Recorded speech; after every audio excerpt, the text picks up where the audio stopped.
Have you ever wanted something so bad that you tried to force it, and the harder you pushed, the further away it felt?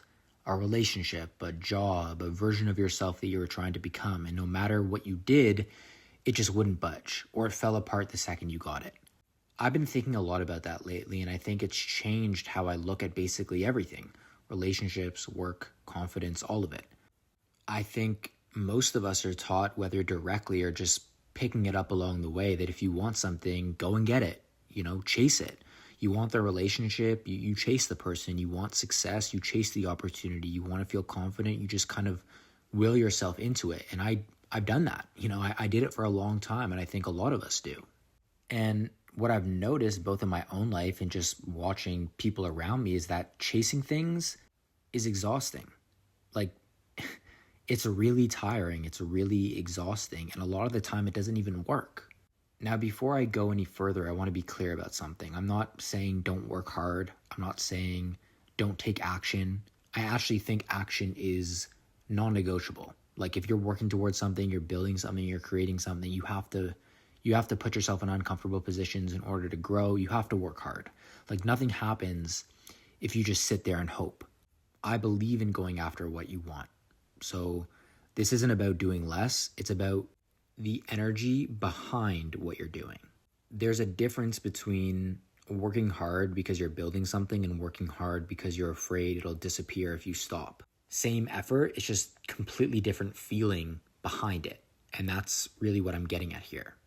So I just started asking myself, okay, why does chasing feel so bad? And I think it's because chasing, like the root of chasing comes from a place of lack. Like, deep down, you're operating from this belief that the thing you want is out there somewhere separate from you, and you have to go hunt it down before someone else gets it, or before your window closes or your opportunity closes. So every move you make is coming from urgency instead of like actual intention. You're reacting instead of building. So the question I've been sitting with is, what's the alternative? And I think the alternative is this idea of creating the right conditions instead of forcing the outcome. I heard this phrase a while back, or I read it somewhere. Maybe I saw it on like Pinterest or something like that. I can't remember, but it was like, build the garden and the butterflies will come. And once I read that, I was like, this is, I think, something that I've seen before or heard before. I feel like I've heard somebody say this before. And I just think this is such a beautiful metaphor, and you can apply it to anything in life. Nobody chases a butterfly. Like, you can't force a butterfly to land on you. But if you plant a beautiful garden, if you actually put the work to grow the flowers and water them and give them sunlight and take care of the soil, the butterflies just show up. They're not chased, right? They're not being chased. They're just responding to an environment that's actually inviting to them, or inviting them in. I think that's such a good metaphor for basically everything we want in life: relationships, success, confidence, peace, whatever it is. We spend so much energy chasing the butterfly or the thing that we want, when really our only job was to just build the garden. And building a garden isn't just about adding good stuff either. Anyone who's ever tried to grow something knows a huge part of it is, the weeding, pulling out what's crowding everything else. And I think we skip that part a lot.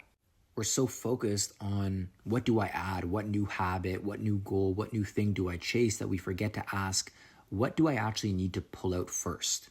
Bad habits, patterns that keep repeating, people who drain you, distractions that, eat your whole day. You can plant all the good seeds you want, but if the weeds are still taking up the soil and the sunlight, nothing's going to grow the way it should. Let's start with relationships, because I think this is the one that hits hardest for a lot of people, and myself included. So many of us approach dating and relationships with this question of like, where do I find the right person? And I get it. I've asked that question 100 times, but I think it's actually the wrong question. I think the better question is, am I actually creating the right conditions where a healthy relationship could thrive? Which is a very different thing. Because if you're just out here trying to find the right person, you end up doing this thing where you're kind of performing. You're trying to seem more interesting than you are, or more chill than you are. You're overanalyzing every text, or you're trying to convince someone to choose you. And honestly, that's is draining, it's exhausting, and it doesn't even feel good while you're doing it. But if instead you're focused on creating the conditions, the right environment, the right conditions, the question completely changes. It becomes about you. You focus on what you can control. Am I emotionally available? Am I actually working through my own stuff instead of just carrying it into the next relationship? Do I communicate honestly? Have I built a life that feels good to me even if nobody else was in it? Like, I think when you focus on that kind of stuff, you're not chasing anymore. You're just becoming the kind of person that a healthy relationship naturally has room for. And the wild part is when you stop needing someone to complete you, you usually become way more attractive to the people who are actually good for you. Not because you're like tricking anybody, just because you've built the garden and something worth having showed up. And honestly, I think this is why some people just fall into good relationships or just, good things tend to happen to them without even trying. Like maybe, just as an example, maybe you have one friend who's just like, oh yeah, like I wasn't even looking. We just met at a coffee shop and now we've been together for like 2 years. Some people are just aloof kind of, but they're just, happy with themselves. They're secure internally. They're not afraid to take risks or put themselves out there, and good things just flow to them. They're not chasing anything. They're not in their head about it. They're just going with the flow, and that's usually when good things tend to happen. I don't think this is luck. It's usually that they have done a lot of the internal work before that person even showed up. So by the time the door opened, they were actually ready to walk through it. And this is actually where the garden metaphor helps again, because you can kill the plant with too much water just as easily as too little. And I think that's exactly what forcing looks like in a relationship. Being too available, too intense, too much, too fast, texting back in 4 seconds every single time, trying to lock things down before they've even had room to grow. It comes from a good place, maybe, like sure. You just want it to work like too much. Maybe the plant doesn't need more water. It just needs time. Same with people. Give it room to actually grow instead of drowning it, trying to make sure it survives. If you go listen to my An Honest Take on Heartbreak recording, like I go into way more detail in this, but there have been plenty of times when I was younger where I just kind of poured myself way too early into something because I saw potential and that ruined it. You just have to be patient. And instead of forcing something, instead of chasing something, dial it back and see how much good comes from doing that. See how much good comes from just making sure you're focusing on what it is you can control and you're doing everything you can to create the environment for what it is you want to happen. Where it's like you ask yourself, if I did this, it would be impossible for what I want not to come about. It would be impossible for the thing that I want not to happen if I did this, if the conditions were this way. And you just focus on making the conditions that way. The more I chose to focus on what it is I could control, that doesn't mean you don't want the thing that you want. That doesn't mean you don't put in effort. You just dial your energy back. You focus on what it is you can control. You build your own garden. Every single time I've done that in so many areas, but we're talking about relationships right now. Every single time I've done that, more opportunity tended to come my way. It was like the person that you're after, for some reason, they feel more drawn to you. You become more attractive to everything when you've done the inner work and you've built your own beautiful garden. That's just the way that life works, I feel like. Okay, so let's talk about success for a second, because I think, the same thing applies. You can't control when someone notices your work. You can't control timing. You can't control when the opportunity is going to show up. But what you can control is whether you're becoming the kind of person who's ready when it does show up. And to be clear, I'm not saying stop putting in the effort, because you still have to work hard, probably harder than you think. But there's chasing the opportunity, chasing the follower count, chasing the promotion, chasing whatever your version of success looks like out of pure urgency. And then there's putting that same energy into consistently getting better at your craft. Showing up even when nobody's watching, building the skill before you actually need it. And then when the opportunity finally comes, and it will, you're not scrambling to catch up. You're just already ready. And from the outside, people will call it luck. And they'll be like, wow, you got so lucky. But what really happened is you spent months or years quietly building a garden nobody else could see. And honestly, this one's kind of freeing to me because, it takes the pressure off needing to force something today. Like, you don't have to force the big breakthrough or the big break this week. You just have to keep showing up day after day, keep building, keep getting a little bit better, and trust that the conditions you're creating are doing something even when it doesn't feel like it. And I think part of why this is so hard is because of what we see online. We only ever see people's like beautiful garden. We see the launch, we see the viral video, we see the promotion post, the relationship announcement.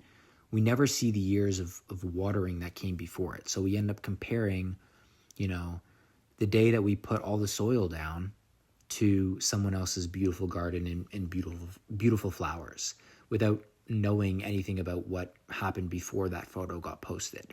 And that comparison alone can make you want to force something before it's ready, just to catch up to a timeline you never actually saw the full picture of. At the end of the day, you can't control when someone notices your work. You can't control when the perfect opportunity appears. But what you can control is whether you're becoming someone who's prepared when it does. You can keep improving your skills, you can stay consistent, you can create value even when no one is applauding you. You can keep showing up before there's any evidence it's paying off. And then one day, an opportunity appears and everyone says you got lucky. But again, what they didn't see was you spending months, spending years even, creating the conditions, quietly creating the conditions that made that opportunity almost impossible to miss. There's a shift that takes place where instead of asking, how do I make this happen? You ask yourself, what conditions would make this almost inevitable? That one question changes everything because it shifts your attention away from controlling outcomes and forcing and chasing outcomes to, toward becoming the kind of person those outcomes naturally belong to. Unlike everybody else, I'm going to spend less of my time obsessing over what I can't control and more time quietly preparing myself for when life opens a door. When life presents an opportunity, I'll be able to grab it effortlessly. It will flow to me in an effortless way because of what I've built. I've created the conditions for this to happen. So when it happens in a way that feels very natural and organic. Even confidence follows this pattern. So many people believe confidence comes first, as though, one day they'll wake up feeling fearless enough to finally start living or pursuing something that they care about. But confidence is rarely the starting point, right? Confidence is what grows slowly but surely after you've repeatedly stepped into uncomfortable situations, kept promises to yourself, and discovered through experience that you can handle more than you thought. I really feel like, this is where people get it most backwards, including myself for a long time. So many of us think that confidence comes first. You're just waiting to wake up one day just magically fearless. One day I'm going to feel confident enough to finally begin something that I've been putting off for a very long time. But from what I've experienced, and honestly, again, I'm still figuring this out, confidence is never the starting point. It's never the starting place. It's the result. Confidence is what grows after you've done the uncomfortable thing a few times, after you've kept a promise to yourself even when it was inconvenient, after you've been in a situation where you were scared and realized, I can actually do this, I can handle this. Confidence is basically just evidence. It's proof you collect over time. So if you're waiting to feel confident before you start, you might be waiting forever. But if you just start creating the conditions, doing the small uncomfortable things consistently, the confidence shows up as a byproduct. Naturally, it will be a byproduct, an organic byproduct that happens once you start. And I think this whole idea kind of ties together into something bigger, which is that most of what we actually want in life isn't something we force into existence. It's something we grow, and growing takes patience, which is honestly the hard part, because forcing feels productive in the moment. It feels like you're doing something, but growing conditions, creating the right environment is quiet. It takes time. It doesn't always look like progress when you're in it, when you're actually doing it. You're just, watering a garden that hasn't blossomed yet. And that requires trusting the process, even when there's no visible proof it's working. It takes time. And sometimes it's easy to look over the fence and see what someone else is doing and how they're growing their own garden. But there's a great quote also I read somewhere where it's just like, I'm too busy watering my own garden to notice if yours is greener or not. Focus on what you're planting. Focus on what you're building. So if there's one thing I'd want you to take away from this, it's just to ask yourself, that question next time you catch yourself chasing something or forcing something.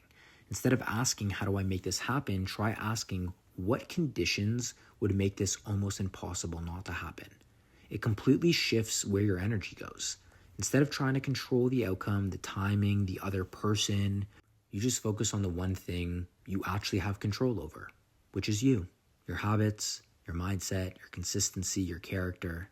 And also, I just want to be honest, this isn't some guaranteed formula. Sometimes you build the garden, you do everything the right way, and what it is you want, or the butterflies, you could say, still take a while to show up.